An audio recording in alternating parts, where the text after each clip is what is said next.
This is Claudine, Dee Dee Blanchard, and Gypsy Blanchard. At first glance, they look like a loving mother and daughter.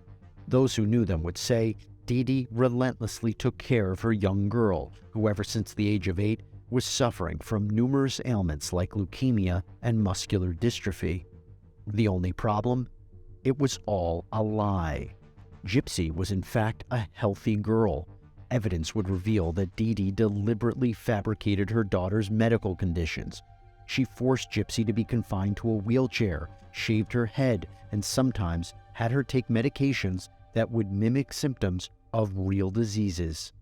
Family members have indicated a strained relationship between the two, with some suggesting, at the end, Dee Dee may have starved her mother to death.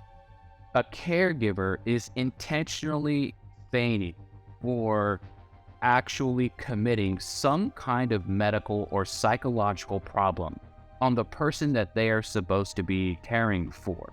Dee Dee was able to con the public by receiving donations, having the Make-A-Wish Foundation pay for a trip to Disney World, and even allowing Habitat for Humanity to build the two a house in Springfield, Missouri. Despite signs that this was a farce, Dee Dee continually misled doctors and caseworkers.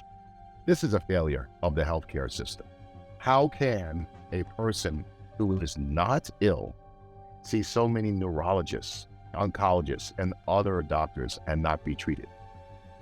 For the majority of her life, Gypsy didn't know the truth.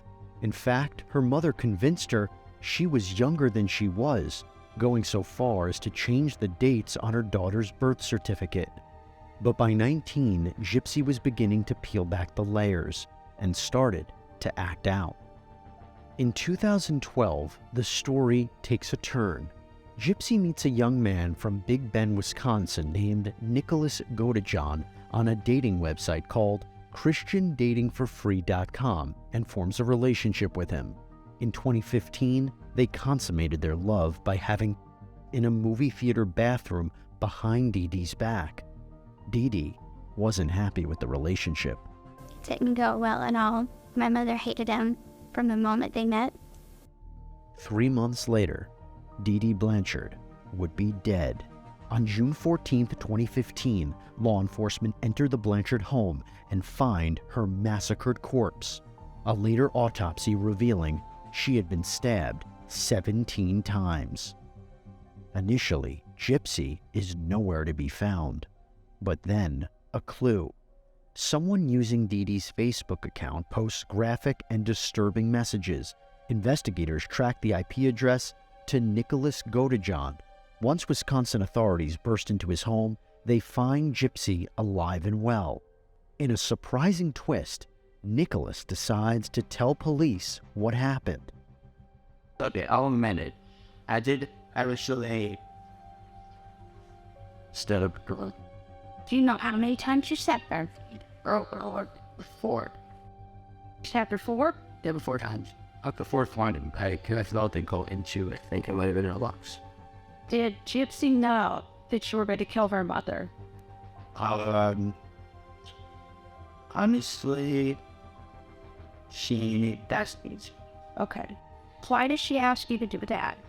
Because she felt it was her own hand to be. Nicholas explains that Gypsy let him into the house. There's something else to know about Nicholas. He was diagnosed with autism. This begs the question, was he manipulating Gypsy, or was she manipulating him? I really think she did somewhat set him up in that regard, to where he believed the only way they could have this happy future together was if Dee Dee was no longer in the picture. The duo are both arrested and charged for Dee Dee Blanchard's murder. But who's more responsible? At Nicholas's trial, Gypsy would take the stand and testify for the defense. She explained that not only did she help Nicholas, she was the one who pushed him to do it. Who talked to into killing your mother? I did. I talked him into it. Why not just tell somebody rather than kill your mother? I truly didn't believe that nobody would believe me if I told anyone. What was your mom doing that caused you to be more desperate? Things were getting physically and more physically abusive. And when it came to those alarming Facebook posts from Dee Dee's account after the killing, guess who wrote them? Who made that post? I did. Did you make that post pretending to be somebody else? Yes. And who were you pretending to be? Nick. Why didn't you kill your mother? I didn't believe I could do it. Could you explain what you mean by that? I don't like blood. I don't like the sight of blood. Frankly, I'm too squeamish. Gypsy wasn't even in the room. You stabbed a thief in the bed. Where was Gypsy at? Soon as I heard then him leave the bastard.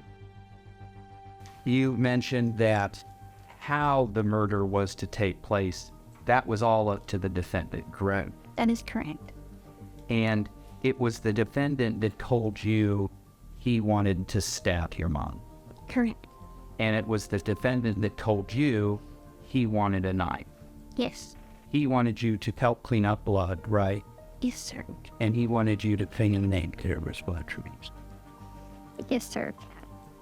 when he asked you about raping your mother, you actually talked him out of it, right? Yes.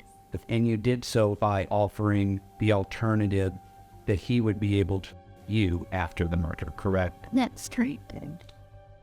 Multiple personality disorders or dissociative identity disorder, I don't believe either one of them have that. They needed to keep themselves safe. They needed to put on a mask. Despite Nicholas's low IQ and autism, the jury didn't believe that he couldn't appreciate what he did and eventually convicted him of first-degree murder. Nicholas was sentenced to life in prison without the possibility of parole. I think that he absolutely knew what he was doing. As for Gypsy, she pleaded guilty to second-degree murder and was sentenced to 10 years in prison.